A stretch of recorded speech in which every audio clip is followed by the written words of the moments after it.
Good morning sir. Good morning বাচ্চারা, তোমরা সবাই দাঁড়িয়ে থাকো। কিন্তু কেন? আরে তোমরা পাগল নাকি? তোমাদের বসার জন্য চেয়ার আছে, কিন্তু আমার বসার জন্য চেয়ার কই? সরি স্যার, আমি এখন আপনার চেয়ার বাড়ি থেকে আনতেছি।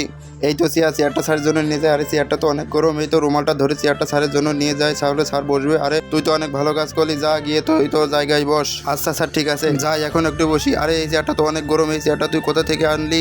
আরে স্যার, চেয়ারটা তো আমি বাইরে থেকে আনলাম।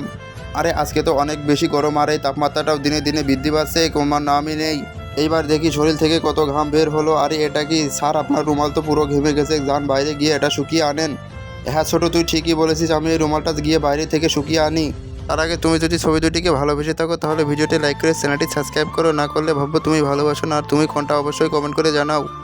যাই এখানেই রুমালটা শুকাতে দিই। আরে রোদে তবে এটা আমার মুখ পুরে কি হলো? এটা তো দেখি পুরাই রাব্বির ভবিষ্যতের মতো অন্ধকার হয়ে গেল। বাচ্চারা দেখো রোদের তবে আমার মুখের কি অবস্থা। আর এটা কি স্যারের মুখ তো পুরো পুড়ে গেছে।